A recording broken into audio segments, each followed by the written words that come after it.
Բարև բոլորին, ես խոսքի համար կալանավորված քաղբանտարկյալ Նարեկ Սամսոնյանի կինն եմ։ Այս հոլովակում շարունակելու եմ պատմել ձեզ փաշինյանական Հայաստանում ամուսնուս հետապնդումների մասին։ Ինչպես նախորդ մասերում նկատեցիք, անցնող 8 տարիների ընթացքում քաղաքական հետապնդումները Նարեկի կյանքի անբաժանելի մասն են եղել։ Ամեն հաջորդ հետապնդում նախորդից տարբերվել է մեղադրանքի էլ ավելի սնանկ լինելով, բայց պատժի էլ ավելի խիստ լինելով։ Նիկոլ Փաշինյանի ռեժիմի ուժեղանալուն զուգահեռ ընդդիմությունն ամեն անգամ էլ ավելի է թուլացել, իսկ իր ընդդիմախոսների նկատմամբ քաղաքական հետապնդումների տրամաբանությունն ուղիղ համեմատական է եղել վերոնշյալ փաստին։ Սակայն չնայած այդ ամենին, ես երբեք չեմ պատկերացրել, որ Նարեկը երբևէ խոսքի համար բանտում կհայտնվի։ Միշտ քննարկել ենք նիկոլական ռեժիմի կողմից իրեն բանտ ուղարկելու հնարավոր պատճառները։ Փողոցային սադրանքներից, ինչին Նարեկը կարող էր տրվել հաշվի առնելով իր խառնվածքը, մինչև տարատեսակ կենցաղային պատճառներ, բայց երբեք մեր մտքով անգամ չի անցել, որ ազատ խոսքի համար կբանտարկեն Նարեկին։ Անգամ հաշվի առնելով բացառապես խոսքի համար քրեական գործերի առատությունը, երբեք իրատեսական չենք համարել այդպիսի գործերով Նարեկի բանտարկության հեռանկարը։ Միշտ մտածել ենք, որ ռեժիմն այդ գործերը ստեղծում է, որպեսզի Նարեկին կախման մեջ պահի տարատեսակ իրավական գործընթացներից, միաժամանակ սահմանափակելով իշխանությունների հանդեպ քննադատության ծավալը։ Այդ ճանապարհին Նարեկի բախտը միշտ բերել է, քանի որ իր ընկեր, հետագայում նաև Խավոր եւ մեր ընտանիքի լավագույն բարեկամներից Ռուբեն Մելիքյանը միշտ ուղեկցել է Նարեկին բոլոր այդ իրավական գործընթացներում։ Դե իսկ Նարեկի խոսքը սահմանափակելը նման իրավական գործընթացներով, կարծում եմ ինքներդ եք նկատում արդեն, որ անհնար է։ Բայց չնայած այս ողջ տրամաբանական վերլուծություններին, 2024 թվականի մարտի 15-ին հերթական աբսուրդ քրեական գործով արդարացվելուց ընդամենը 7 օր անց տեղի ունեցավ այն, ինչին վերաբերում է այս հոլովակը։ Մարտի 22-ին Նարեկն առավոտյան տանից դուրս էր եկել, քայլելով հասել ավտոկայանատեղի գրասենյակ գնալու համար։ Եվ մեքենան նստելուն պես 10 եւ ավելի համազգեստավոր եւ քաղաքացիական հագուստներով անձինք հրոսակախմբի նման հարձակվել էին Նարեկի վրա, մեքենայից դուրս քաշել եւ գետնին տապալելով, ասես խիստ վտանգավոր ահաբեկիչ լիներ, բերման էին ենթարկել ոստիկանական բաժանմունք։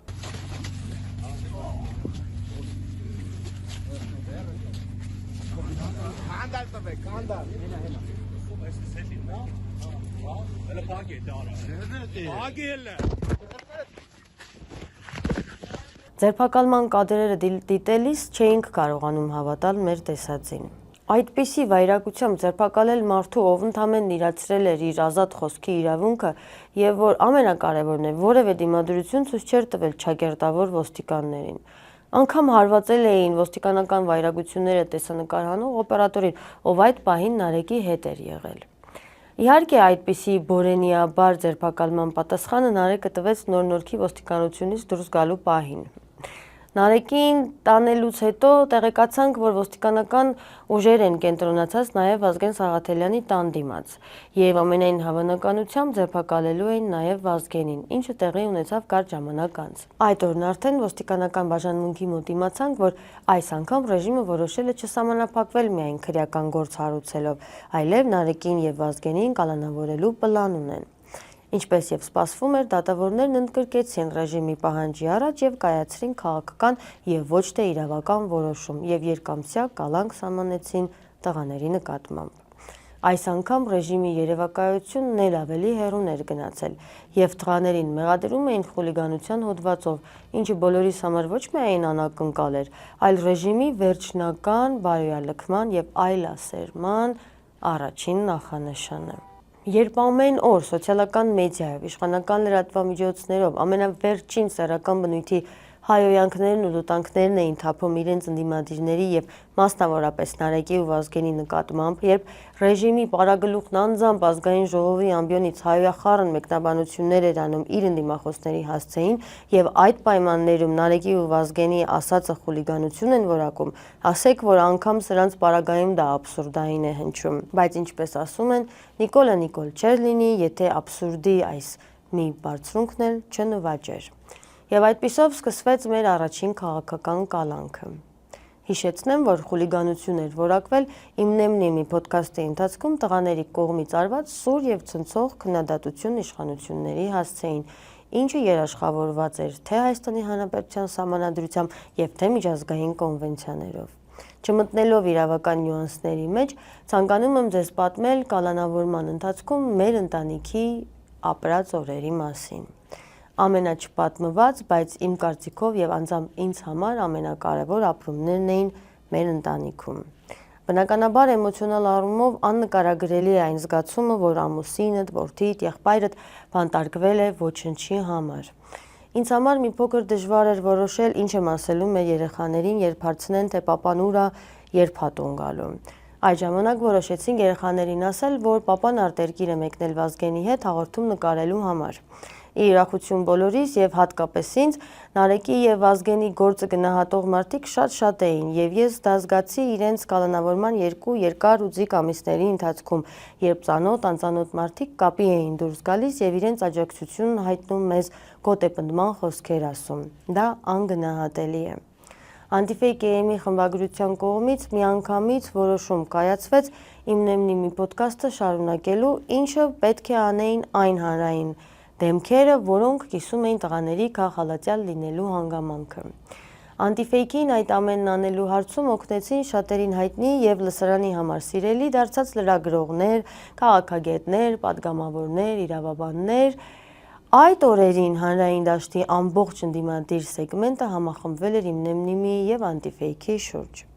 2024 թվականին դեռևս չկար իմ ու քո քաղբանտարկյալ հասկացությունը դաշտում, ինչպես այսօր ցավալիորեն տեսնում ենք, բայց վստահ եմ դրա մասին ավելի հանգամանալից կխոսի Նարեկը, երբ ազատության մեջ հայտնվի։ 2024 թվականի մարտ-ապրիլ ամիսներին արդեն մեկնարկել էր նաև Սրբազան պայքարը, որի առաջնորդ Բագրատ Սրբազանն ամենամեծ հանրահավաքներում մի քանի անգամ անդրադարձել էր տղաների ապօրինի բանտարկված լինելու հանգամանքին։ Իմիջայլոց ողջունել բոլոր քաղաքալանավորներին եւ ասեմ, որ վաղը նաև դատն է լինելու Վազգեն Սաղաթելյանի եւ Նարեկ Սամսոնյանի եւ հորդորում ենք դատավորներին իրենց խղճի մտոք եւ ոչ թե ստիպման ներքո մոտենալ խնդրին։ Իմ Նեմնիմի հավատարիմ հետևորդներն աշխարհի տարբեր ծայրերից իրենց անվերապահ աջակցությունն էին հայտնում հարթակին եւ տղաների կալանավորման 2 ամիսները, որքան էլ բարդ էին հոգեպես, միաժամանակ իրենց պատվաբերությամբ եւ համախոհների ու աջակիցների մեծ բանակը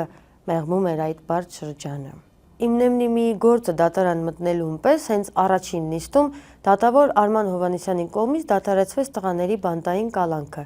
եւ տանելի սահմանափակումներով վարչական վերահսկողություն ընտրվեց որպես խափանման միջոց։ Վարչական վերահսկողություն խափանման միջոցի ողջ ընթացքում տղաները որևէ խախտում թույլ չեն տվել։ Այդ պահին իսկ ակնհայտ էր, որ կալանքը որպես խափանման միջոց ընտրվել էր ոչ թե նախաքննության շահերից ելնելով, այլ ուղղակի տղաներին պատժելու համար։ Վերջի վերջո այս աբսուրդ քրեական հետապնդումն ավարտվեց տղաների արդարացմամբ եւ արդարադատությունը գոնե այդ փուլում հաղթեց ռեժիմի երևակայությանը։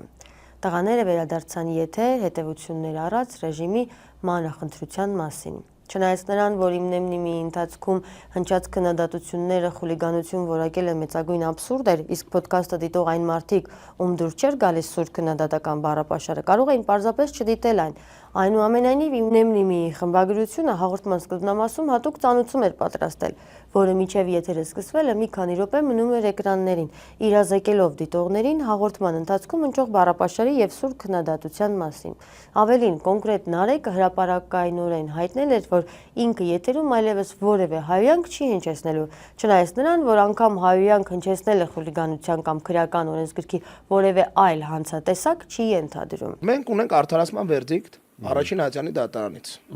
Ես անկեղծ ասեմ, ես նաև մեր չարախոսների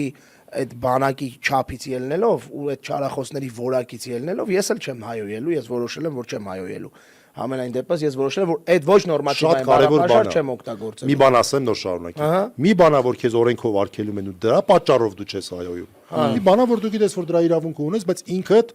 քեզ Հերո ես պահում դրանից։ Ես հիմա տենց եմ ընտրել, ես այդ ճանապարհն եմ ընտրել, այս պահին տենց է որոշումը։ Նարեկն այս ամենն արել է լավ հասկանալով, որ ռեժիմն անգամ արդարացման վերդիկտի արկայության պարագայում կարող է նոր հոդվածներ հորինել իրենց կալանավորելու համար։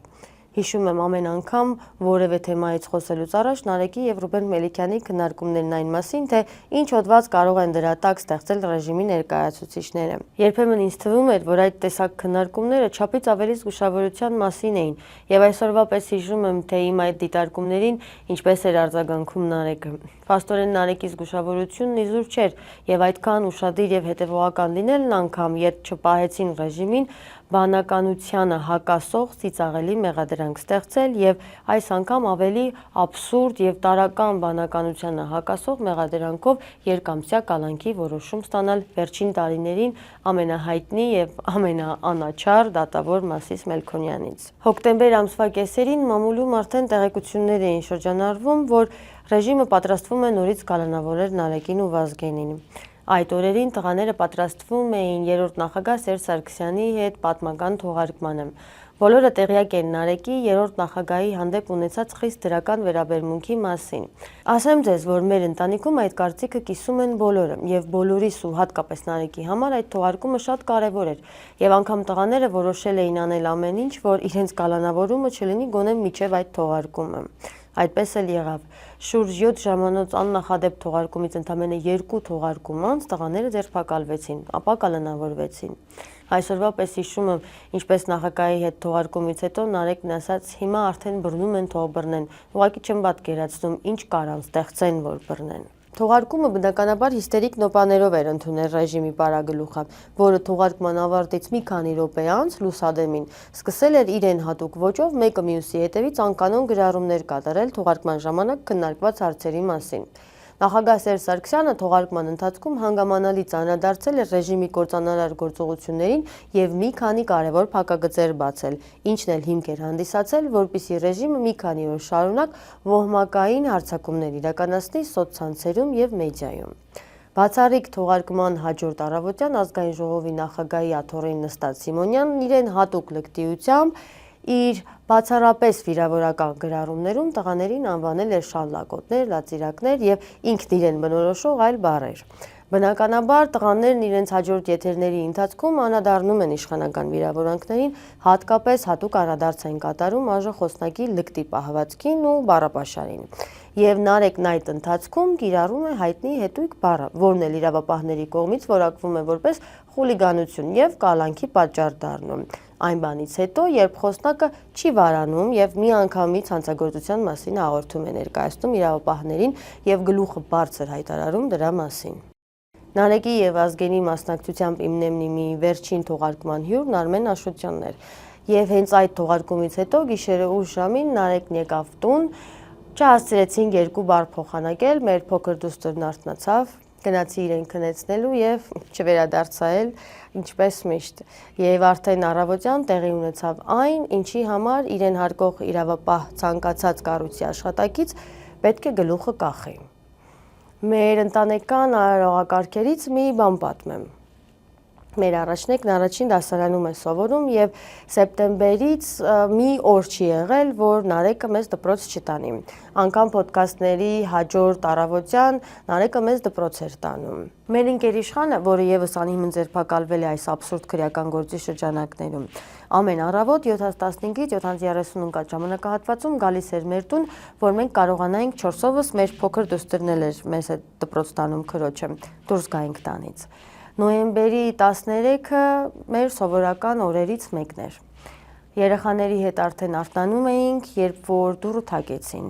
Մեզ թվաց, թե իշխանը շուտ է եկել, գնում էինք դուռը բացելու, Լիլիթը շտապում էր, որ ինքը դիմավոր էր իշխանին։ Դրան բանալին դեռ չպտտած, հակառակ կողմից միանգամից իջեցրին բռնակը։ Եվ այդ ժամանակ հասկացա, որ իշխանը չէ, բայց եւ չգիտեի ով է, քանի որ ոչ ոք չէր ներկայացել եւ ինձ թվաց, թե